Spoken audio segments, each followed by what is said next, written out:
The Humans of LQHS is a podcast that helps to represent, support, and bring awareness to different groups at Quinta High School. In this platform, we hope to amplify each individual's voice so that they can share their experiences. Everyone has a story.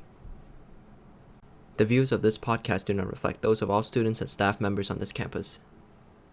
Hello, I'm Kiyo. I'm the publicist for BSU, and I go by they, them pronouns, and I'm also a junior here. Hello, my name is Elio. I am a junior at LQ. I am in band and drama, and I go by he, they pronouns. Hi, my name is Mckayla Vo, and I'm today's host. And hi, my name is Dayana Davalos, and I am Mckayla's co-host today. So for just the listeners at home, today's topic will be going over pronouns. Kiyo and Elio, would you guys like to start us off with your background story? Yes, I've known Mckayla for a long time, since we were 5, and she has witnessed my whole transition. It took me a while. I only started transitioning late of 8th grade. I came out in 9th grade.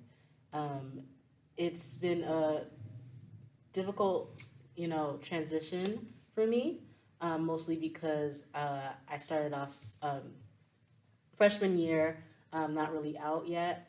And I only told my friends. So having my friends really helped me in the long run. My story is a lot different from Kiyo's because unlike Kiyo, I'm not brave enough to come out to people. So I was at a different district for middle school. And then when I started transitioning socially, I didn't want to tell other people. So I went to LQ, which is in a different district. I've never publicly came out to anyone at LQ, in a formal manner, but I guess people have just guessed or the word spread around. So when did you guys first realize that you didn't identify with your gender that you were assigned with at birth? For me, I don't think I had a specific moment that I could pinpoint to. All throughout my life, I did notice that I was queer, whether it be sexuality-wise or gender-wise. It was just during around middle school where I had a lot of friends that were queer, and then I got the language to describe what I was feeling, and then it took me about a year and a half to play around with different names and different pronouns and getting people to treat me in the way that I wanted to be treated. So I'd say it took me from middle school to 9th grade to really come into my identity. For me, I think I also didn't know that I was queer as a kid. There are many instances where I tried to act like a guy. I grew up in a Christian family, so I couldn't really explore most of my sexuality. Coming into middle school, there were a lot of queer people around me and a lot of people who had also transitioned in middle school, and that really did open my eyes to see who I am. You guys had mentioned that you, from a young age, knew that you guys were different. Do you guys mind explaining some challenges you faced because of that? For me, mostly when I was younger, I got many comments from my aunts and my cousins that why I would act so boyish, I guess, if that's the right word. I never really liked wearing dresses, and like I said, I grew up in a Christian household, so whenever I went to church, it was, almost expected to wear dresses, and I hated wearing dresses. I hated looking feminine. I always kept my hair short. I never really had my hair long. I like to present like a guy. And it was challenging because not really many people accepted it. Like Kiyo, I also grew up in a religious household, and my parents noticed that when I was in elementary school, I had a lot of guy friends, and they'd always question me about it, oh, are you dating this guy or something like that? And I was like, no, I'm just friends with them. And then it made me self-conscious about how, oh, why don't I also hang out with the other girls? And it did make me feel like an outcast. And then once I got to middle school, I did become friends with girls. So when I came out to my mom around 8th grade, she was like, oh, but you hang around with girls and you like to present femininely. Even today, I like to present femininely sometimes, which makes my mom oh, you said this, but then you act like that. It does present a hardship to me because I have to obviously deal with my mom on an everyday basis and try to prove my identity to her. I wasn't educated enough to know about the differences, and I just kind of always thought that between girls, it was always either you're girly or you're a tomboy. And so personally, I just felt like that was always the stereotype. And I was always like, oh, I'm a tomboy. Of course I'm a tomboy because I don't like dressing girly. How did you guys just kind of like go beyond that stereotype? For me, it was hard because I also grew up with that mindset. Like every girl around me was either like, oh, I like pink and I like dresses, or it was like, oh, I like to play in the grass and like be one of the boys. It just took a lot of like introspection. Like when I was questioning if I was just like a tomboy and stuff, I would like think of myself in the future and be like, would I be happy still being perceived like as a girl, even if I was like a boyish girl? And the answer for me was like, no. Well, for me, I'm non-binary, so I don't identify with either. For me, I wanted to be seen as either side, almost like gender fluidity, but it's not really like that for me. But to be honest, I honestly just like to say that I just dress the way I want to dress that day, not really just on stereotypes and stuff. To add on to what Kiyo said, I don't want to say I identify like strictly as a guy, but I don't really identify wholly with the non-binary label either, because sometimes it just feels like a third gender, and that's not what I want to be perceived at. For me, I still question if I like what I am exactly, but to me, I feel more comfortable like being like with the like in the guys like restroom and like hanging out with boys and stuff like that. Ever since you came to terms with your identity, who have you came out to? I come out to anyone that I want in my life. That has been hard for me though, because many people are not supportive. But for the most part, the first people that I've come out to were my friends. My friends have been there all my life, so I think that they're the best people to talk to first. And I'm really happy to have my friends. So telling them first was my way of saying like I trust you the most. And then my aunts, and then everyone else in this school, I guess. For me, the first people I told was my friends from like middle school. I still keep in touch with them today, actually. They were very supportive, and then I told my mom, which did not go well and still does not go well to this day. But after that, I came out to a few people at this school because I wanted to be in line dance, and then I had to fill out paperwork which had my legal name on it, and then I had to like explain that whole thing to them. And then I joined band, and I didn't really come out. I think I did a good job of passing, so people just assumed to call me like a guy and stuff like that.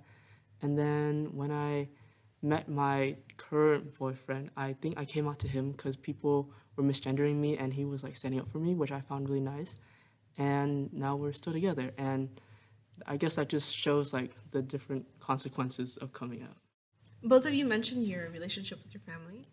Do you mind elaborating, only if you're comfortable with your relationship with your mom, and could you elaborate your relationship with your aunts? When I first came out to my aunts, they were confused. I come from a Hispanic household, so they just see it as you're either male or female. So for the longest, they thought I was either lesbian or trying to be a boy, because they thought I felt that way because I have only cousins that are guys. Last year, I wanted to finally be on testosterone. I wanted it since freshman year, but I really didn't want it last year because I was struggling on how my voice sounded, and they did not want to, support me on that decision. It took a lot of convincing, a lot of fights, I guess, if I could just put it shortly, to try and help them understand what I'm going through. And finally, in August, they agreed to let me be on testosterone. This is actually my 8th month. I'm just really proud about that. My story is not as happy, which, I don't want to take away from your happiness, but it's just how it is. My mom, when I first told her, she tried to be supportive because I was like crying. She wanted me to stop crying. So she tried to be supportive, but then later on, as we talked about it, like, hey, I want to go by this name and I want to start shopping in the men's section and you to see me as a boy. She was like, no, God would not allow that, basically, because she's very religious. And I tried to also convince her to let me go on testosterone and stuff like that. And she said no, because, fun fact, she has tried to like kick me out multiple times because like the fights would get that bad. Like last year, around this time exactly, she like it got to a point where I was like setting up meetings with my boyfriend's mom because she supports me more. And I almost moved in with my boyfriend. The fights just kind of blew over, and now I just don't talk about it.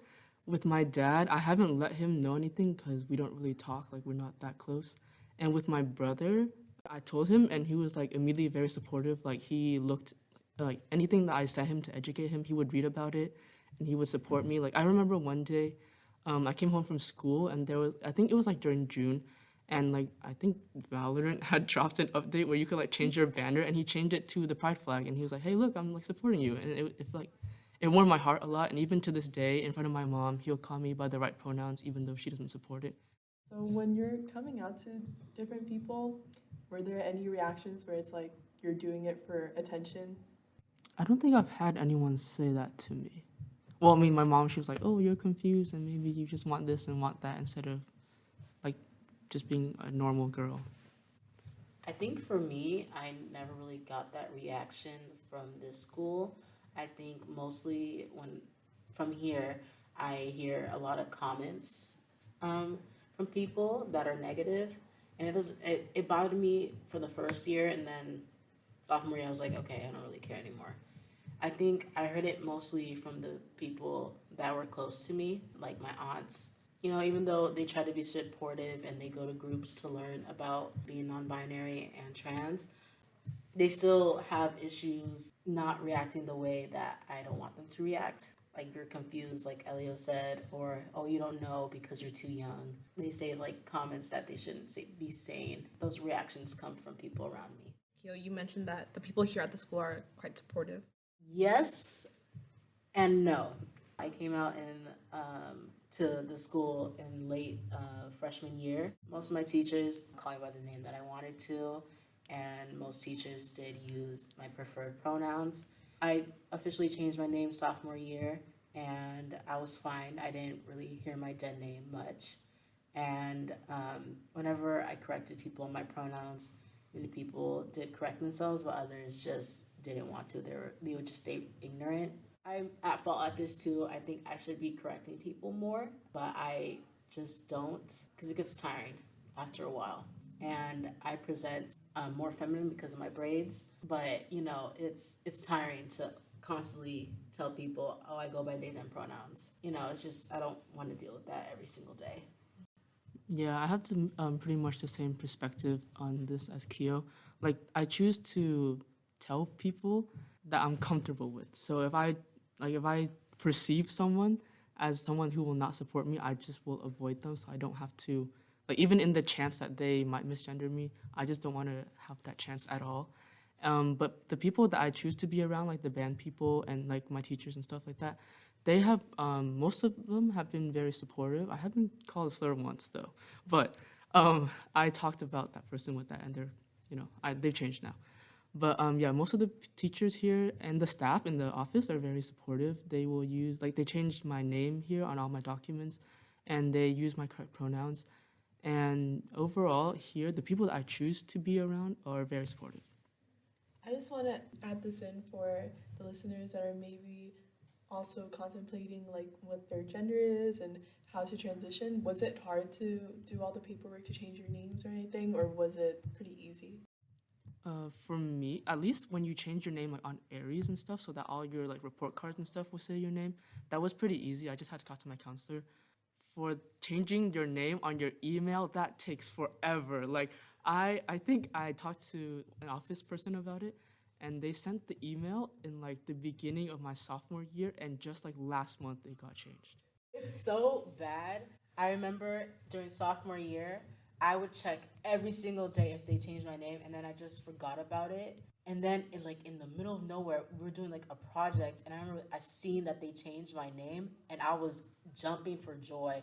I no longer had to explain to people that, oh, this is my den name. And yes, it's pretty easy to change it on Aries and documents. It's just that changing it on your Google email, it's going to take a while. It took a couple of months for me, but I think it's a process that's worth it.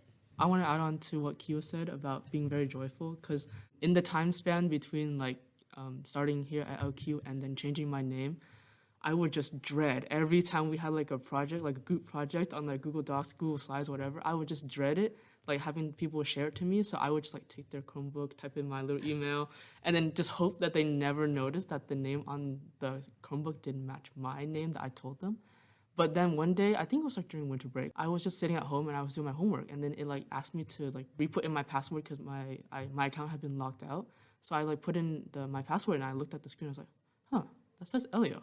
They didn't say that before, and I was so happy. I was like texting all my friends. I'm just really glad that the district and the advisors here on campus are really willing to help their students with these types of changes, and that they're being so open-minded towards these types of topics. I'm in the foster care system, and when I was being fostered by my old foster parents, they told me they wanted me to go to an inclusive school. They asked me, what school do you go to? And I told them I go to La Quinta, and they told me that La Quinta was on the list of being one of the most inclusive schools. So I think that is also something that is great to be known for a school. And I think that shows how much the school accepts people here. I feel like that's great that La Quinta is known as that, and teachers should uphold that, like being accepting towards their students and, really hearing their voice. Is there any way that La Quinta can be more accommodating to trans individuals? For me personally, I know this is a big ask because we've been renovating a lot of things, but I think there should be a gender-neutral restroom because the amount of times that and this is my fault because I choose to grow out my hair. Like I had it cut before, I just didn't like the way it looked. Sometimes students will be in there and then, or like some student will come in, they'll look at me like I'm like washing my hands or something. And then they look at me and then they go back outside and to like check the sign to make sure it's the boys' restroom. And that makes me feel a little uncomfortable. And other times there's just like a lot of boys and they're just like talking, and I feel like for students who don't pass as well as I do, that would be very daunting. So maybe they feel like they're stuck having to use like the girls' restroom, for example, if they're trying to transition into a guy, and they see a bunch of like scary, intimidating big guys in there. So maybe we could add like a gender-neutral restroom. I also agree with that. I avoid using the restroom. Well, I do present feminine, but I don't like using the women's restroom. So having a gender-neutral restroom would be really amazing. To add on to what Kiyo said about avoiding using the restroom, when I was in like my freshman year and my sophomore year, I wasn't very confident in my ability to pass as a guy. So I would just like walk all the way to like the library restroom where I knew not a lot of people would be so that I could, use the restroom. Or sometimes when I see a lot of like guys in the restroom, I will go into the pack restroom when it's open because I know nobody uses that one. And there's like a less chance for me to be like hate crimed. You said hate crimes. I'm not sure if you were joking or not, but do you feel unsafe, like using a, gender-conforming restroom? For me, nothing's ever actually like physically happened to me, but I have been called a slur. It was by a friend, and they explained it afterward, which is okay. I know that sounds really bad, but I swear the problem is not much of a problem anymore. At the time it was, but now that I've talked about it, it's not that much of a problem. But I feel like if someone has the ability to call me a slur, then hitting me or like saying something weird or doing something weird or spreading stuff about me, that is not very far off. For me, when it comes to the restroom, I don't feel comfortable. I don't think I'm passing enough to be in the boys' restroom. I feel like because of how I look, they will do something to me. And it's kind of sad, but I would rather be safe than sorry. Honestly, I feel like that just has to do more with not being educated enough on that topic. So just kind of like on the brink of that, is there anything you guys think we could do on this campus to educate people more, to prevent these types of things from happening? For me, I think having like an assembly would be a great way to show how to support the LGBTQ on the campus. I also think how we did it in classrooms will also help, so we can bring other people to the conversation so they can learn more about each other and hopefully have people meet other people that relate to them. I feel like an assembly might also be a good idea, or I think we talked about how there could be like a little like information about like the history of slurs in those assemblies rather than just like not saying the slurs, because there was an assembly earlier this year that's just said like, oh, don't say these words, they're mean. But I feel like we should have like a history, not only on like queer slurs, but also like racial slurs and stuff like that. Just, I feel like we should be more educated. On the topic of learning a lot in this podcast, I also really want to ask you guys, how do you guys feel when teachers or students ask the question of how could you use they them pronouns when it refers to multiple people? I just tell them we've been taught that way, but we always use they them pronouns subconsciously. Like whenever someone says, "Oh, I have this friend," oh, we always say, "What's their name?" We don't say, "What's he or she's name?" That's what I've noticed. I think it's just seeing that person that makes you feel the barrier of, oh, they present feminine, I'm gonna use she pronouns. I basically agree. Like, you could give them an example, like Kiyo just said, like, oh, when say you find like someone's phone, you're not gonna be like, oh, is this his or hers phone? You said, is this their phone that they left or something like that. When people say like, oh, they them is specifically used in this instance and this instance only, when in reality, if you look at language like from like a historical standpoint, like it changes all the time. Like the word selfie probably didn't exist like 20 years ago, or like the word hangry didn't exist 20 years ago, and people use them like all the time now. So I just feel like if they're willing to listen to you, just explain it to them in that way as well. To also add on about language, like I said previously, I'm in a Hispanic household, and if you're familiar with how people who speak Spanish speak, there are specific pronouns. It's el, ella, and we barely use ellos. And I still struggle with it because I am not that good as a Spanish speaker, and I always tell people to use el for me because I'm more comfortable with it. I rather be seen as a guy than a girl because not really many people use ellos as a pronoun. It's kind of improper. That's what I've heard, and I'm not that sure about it. Also on the topic of like language and stuff like that, in Viet, because I'm Viet, there's like very, very strict gender rules. Like when you see like a guy that's like about your age, you'd be like, and or a guy that is about like your dad's age, I'm pretty sure. You say like true, like, and yeah, like stuff like that. And it, to me, it makes me feel like, because in English we talk a lot about like different topics, like social topics. It feels like very ahead compared to things in Viet, where I still feel like very constricted to certain gender roles. May I just like add on to the language barrier? In Spanish at least, everything has a feminine and a masculine like version of itself. So the term Latinx is relatively new, and it's very controversial because people are like, it's just a language, it's just how it's spoken, it's not trying to misgender you. How do you feel with that? For me, I was really happy when they, came up with that term because I usually say I'm Hispanic because, people don't really know what I am because, I'm mixed.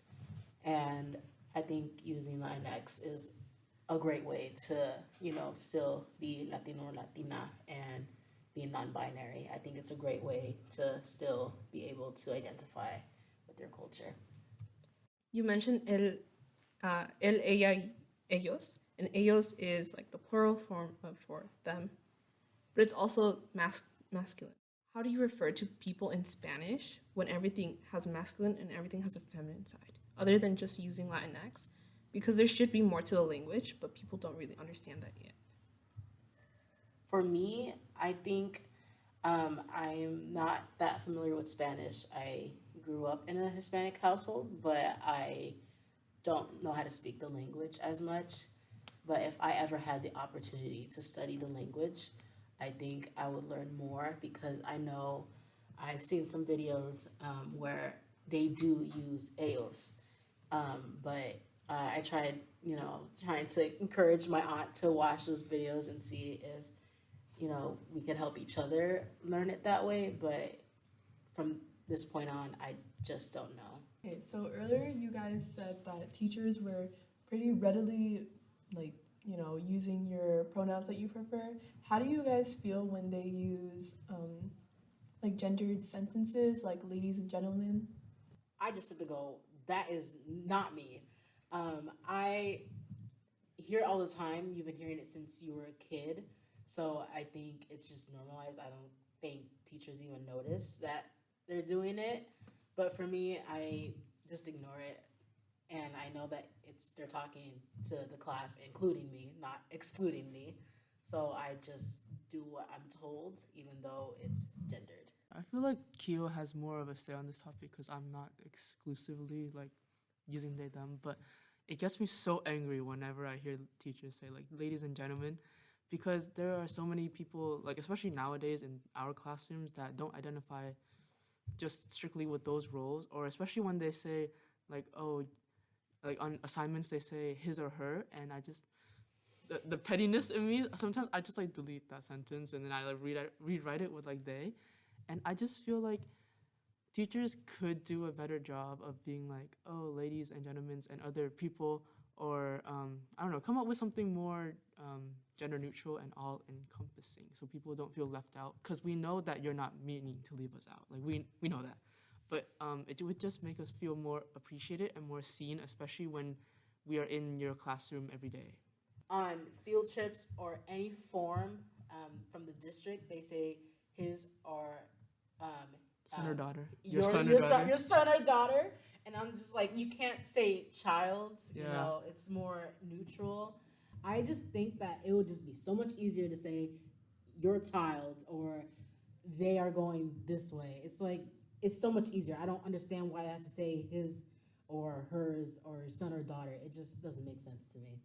And I also find it really funny when on assignments, teachers will be like, each student has to complete his or her, but then when they read the directions in class, they just skip over that. They're like, each student has to complete theirs. So it's like, you know that one way is a lot easier. You might not know it's more inclusive because you might not like particularly pay attention to that, but you know one way is easier. So why not just do it that way and make people feel more seen, you know? May I just like add on the story of one of our former hosts who also goes by they them pronouns? They said that whenever their teacher goes, okay, all right, ladies and gentlemen, can we like go get a piece of paper or something? They sit there. They're like, I'm not waiting until my pronouns are said. They won't go if ladies and gentlemen are only said until the teacher goes and other people. Then they move. So circling back to our original question, why are pronouns important to you? Well, for me, I think it's really important to use the correct pronouns because it helps me know that people actually support and care about me and feel seen.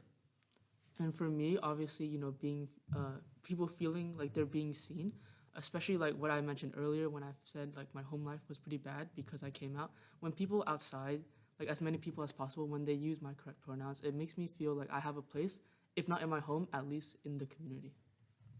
And I think that with that, we've touched all the topics we needed to cover and wanted to cover. I want to thank you, Kiyo and Elio, for being here with us today and for sharing your stories with us. All right, and so one last time, my name is Dayana. My name is Mckayla. My name's Elio. And my name is Kiyo. Thank you. Thank you for listening.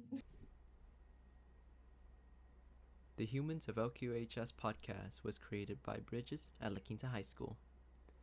This episode was hosted by Dayana Davalos and Mckayla Vo. Writing was also done by Mckayla Vo and Dayana Davalos. Thank you to our guests, Kiyo and Elio. Sound recording and editing by Mckayla Vo and our advisor, Chris Burton. PR and graphics by Stephen Ninh. Thank you for listening. If you like this episode, please share it with a friend. Tune in next month.